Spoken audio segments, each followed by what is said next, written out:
पालघर जिल्ह्यातील पालघर येथील सना अन्सारी या 22 वर्षीय महिलेने 417 दिवसात 7500 किलोमीटर अंतर पायी प्रवास करून 18 एप्रिल रोजी मक्का गाठले।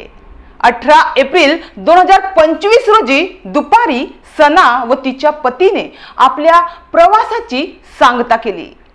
8 वेगवेगळ्या देशांमधून प्रवास करताना त्या ठिकाणी बदलणारे हवामान, खाणे, पाणी अशा अनेक आव्हानांना सामोरे जात केलेली ही कामगिरी धाडसी ठरली आहे। सना हिने 11वी व 12वी पर्यंतचे शिक्षण पालघर येथील महाविद्यालयातून घेतले। त्यानंतर सनाने बांधकाम व्यावसायिक असणाऱ्या अजीम शेख यांच्याशी विवाह केला। तिने पतीसोबत मक्का चालत गाठण्याचा निश्चय केला। त्या दृष्टीने आवश्यक सर्व कागदपत्रांची पूर्तता केल्यानंतर 27 फेब्रुवारी 2024 रोजी पालघरच्या टेंभोडे येथून तिने मक्का चालत जाण्याचा प्रवास सुरू केला होता। गुजरात, राजस्थान, पंजाब, हरियाणा मार्गे अमृतसर पर्यंत ती चालत गेली। अमृतसर ते इराण पर्यंत तिने हवाई मार्गाने जाण्याचे योजिले। त्यानंतर इराण पासून इराकच्या सीमेपर्यंत ती पायी गेली। त्यानंतर इराक सीमेपासून दुबई पर्यंत जलमार्गाने तिने प्रवास केला।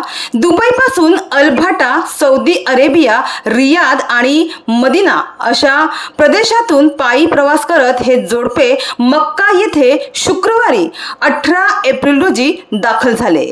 18 एप्रिल 2025 रोजी शुक्रवारी दुपारी सना व तिच्या पतीने आपल्या प्रवासाची सांगता केली। 1 वर्ष 1 महिना व 23 दिवस असा वेगवेगळ्या प्रदेशातून प्रवास करताना त्यांना अति उष्णता, थंड हवामान, पाऊस, कोरडी हवा अशा विविध परिस्थितीला सामोरे जावे लागले।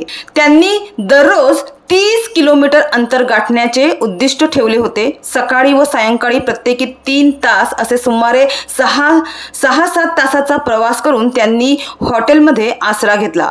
बदलत्या हवामानामुळे त्या 4-5 वेळा आजारी झाल्या। मात्र औषधोपचाराने बरे वाटल्यानंतर मनाशी केलेला निश्चय पूर्तता करण्यासाठी त्यांनी आपला प्रवास निरंतर सुरू ठेवला।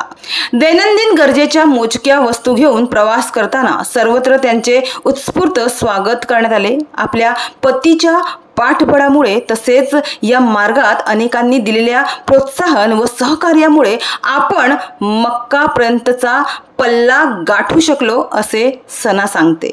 सुमारे 7500 किलोमीटर अंतर चालताना दररोज 30 किलोमीटर अंतर पार पडण्याचे उद्दिष्ट ठेवून या जोडप्याने प्रवास केला।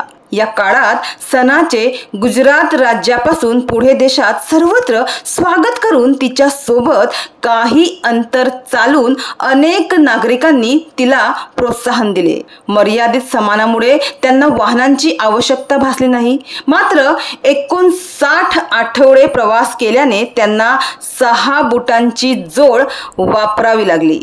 तर या प्रवासादरम्यान त्यांनी किरकोळ स्वरूपाचे औषध व पाय दुखण्यासाठी मलम व इतर वस्तू सोबत ठेवल्या होत्या। 417 दिवसांचा चालत प्रवास करून मक्का गाठण्याचा आनंद वेगळाच आहे। माझे पती व कुटुंबियांची साथ तसेच वाटेमध्ये मिळालेल्या सहकार्यामुळे हे सहज शक्य झाले। या प्रवासादरम्यान वेगवेगळ्या प्रांतातील नागरिकांनी मला प्रोत्साहन दिले, स्वागत व सहकार्य केले। त्यांचे मनापासून आभार असे सनाने सांगितले। मात्र पालघर येथील रहिवासी असलेल्या सना या महिलेचा हा प्रवास खरोखर प्रेरणादायी होता, प्रेरणादायी आहे आणि तिचा हाच प्रवास श्रद्धेचे एक उत्तम उदाहरण ठरलं आहे।